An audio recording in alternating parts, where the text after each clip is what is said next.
Mike here with Make It Great Again. Welcome back to part 3 of the rebuild of my 2015 Argo Avenger 750 HDI 8x8 extreme terrain amphibious vehicle. Let's get started. I'm rounding the home stretch here, so I still have all 8 axles to pull out. I still have this framework around the edge here to remove. I still have to disconnect the fuel rail and clean up the wiring harness and get all that stuff off there too, as well as undo those 4 bolts on the engine and remove the engine. So I got out my handy dandy cherry picker there to get this engine out.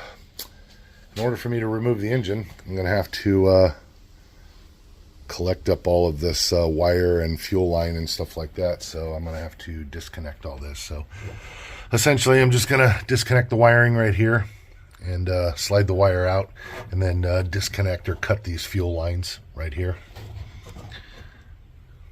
Disconnect them from under there. I'm going to end up buying new fuel line for this. So this fuel line, yeah, it's pretty nasty. It's chalky as hell. So we're gonna get all new fuel line for it. So all right, well, I guess that's where I'm gonna start. Fuel pump disconnected. I need to pull these battery cables through.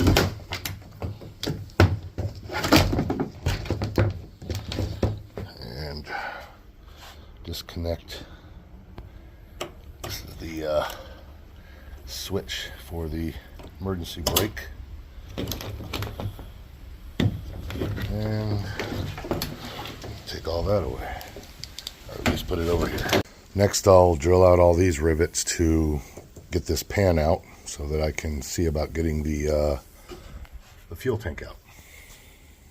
And now the battery tray / junk drawer comes out to reveal the fuel tank.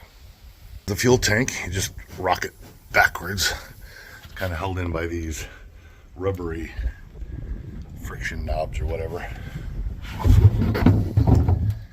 and the fuel tank is out. All right, with the wiring harness as neatly as I can stack it up here and get it out of the way, I can start to remove the bolts for the engine. To pull the engine, there's 4 bolts. So there's those 2 right there, the first one, and then there's one next to it, and then you got these 2 right there. So let's get those bolts out, pull the engine out. I'm going to go ahead and disconnect the starter first, and the last bolt out for the engine. Yeah, it's tedious.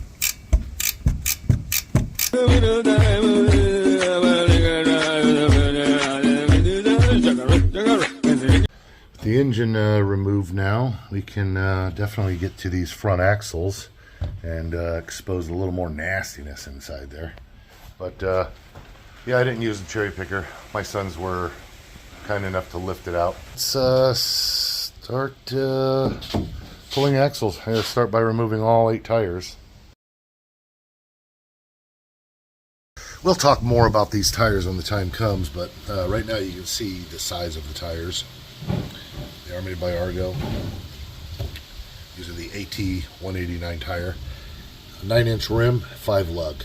Alright, let's bust all these lugs out and get these tires off. The reason why I left the this upper frame in place is I still have to remove the axles. And as I'm bending over to put my weight on the sides to remove these axles, I wanted to keep some rigidity on the plastic tub and not have this thing bowing down and everything. So it'll come out just before pulling the frame.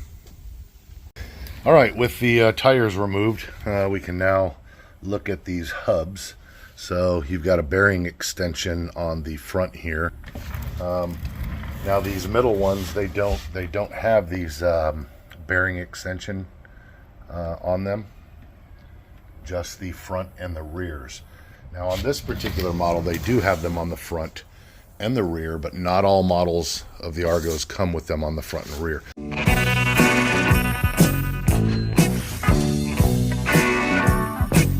They did that, I would assume, because of the stress that it puts on the bearings and the axles when you put tracks on them, especially in the front and rear tires.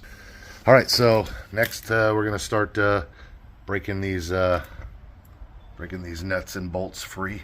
Take a step back. So before I start breaking these bolts free, what I'm actually going to do first is I'm going to get these, I guess they call them thrust bolts or something, end bolts, off each one of the axles and get back to breaking these free. All right, as we get the last thrust bolt out of there with washers at the end of the axles here. So this bearing looks like it was put in backwards. It could be me. The reason for that, see this shelf here, this one doesn't have it. They actually have the shelf on the inside, oddly enough. So yeah, somebody did some shoddy work. The reason for that is, well, you've got these little Allen screws on the bearings, and that locks that axle to the bearing on the end. So we're gonna have to find all those and loosen all those up. All right, we have to do that on all of them. All right, so now that we have all those little Allen screws out, another thing you're gonna have to check, not all of them have it, but some of your sprockets will also have an Allen bolt locking them onto the axle. So these front ones typically, I guess, don't have them because they want them to be able to float back and forth a little bit. But most of the other ones, see here, they've got them. So you're gonna have to remove all of those. Hopefully they're not stripped or they're locked in, rusted in there or anything like that. So you're gonna have to go through and remove them from all the sprockets that have them. And you're gonna wanna make sure that these things kind of free float on the axle, because otherwise you're gonna have a hard time pulling these axles out. There we go. So you're gonna wanna do that on all of them. If those things are rusted onto the axle, good luck. You're gonna end up cutting an axle off. Get these things to free float a little bit. It'll help you in sliding this axle out. Now it's time to loosen up these bolts right here, and the axle will literally pull right out. I'll work my way around here.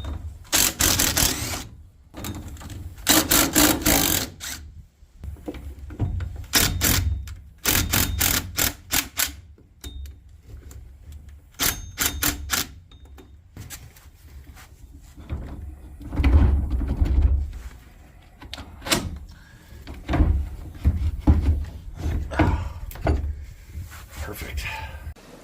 Women pay me to give them pleasure. There's one. The sprockets. Take note of how they went. So you got the short side, long side goes to the inside.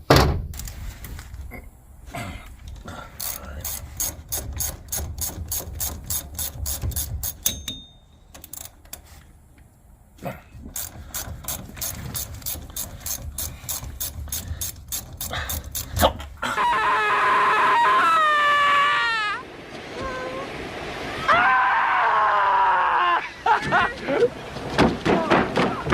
Where's my Crushed my thumb. Oh, I crushed my thumb. Oh, yeah, that's gonna leave a mark. All right, let's just keep going. All right.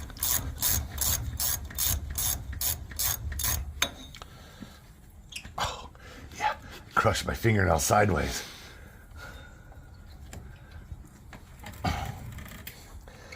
Oh, that never feels good.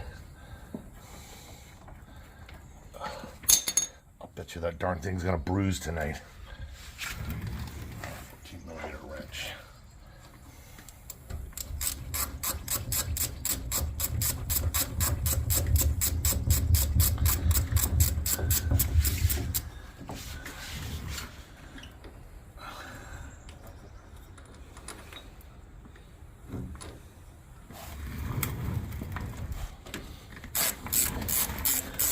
See how tedious and mundane this is, so that's why I'm not doing a video of taking all 8 of these off, just so you get the idea.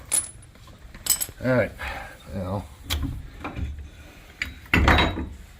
and there's one with a bearing extension on it. Now let's get the rest of them. Some of them are a little more stubborn than others. Oh, that was great.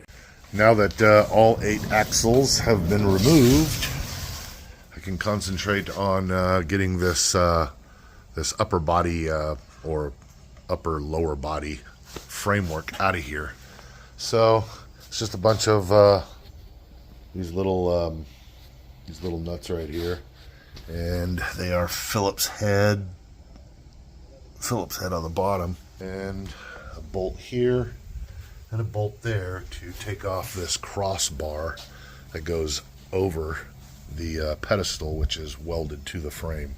We also have to disconnect it from here, from there, right? And I'm also going to have to disconnect the hitch, the receiver. Let's get this framework off. Oh, one more place to disconnect, sorry, right there. All right, we got the framework out and cleared it up quite a bit. So the only thing left now really is to, like I said before, drill out or grind off all of these rivets, and then take the 4 corner bearing extensions off, and the frame will come out. Look at some of these bearings. Jesus. And now it's time to lift this frame out.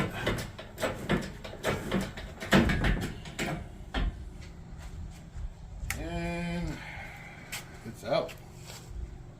Now that we have the nasty frame pulled out of the tub and all the parts laid out on the table and under the table, I've got some more work to do. So this is going to end part 3. Stay tuned for part 4. All right, guys, thanks for watching.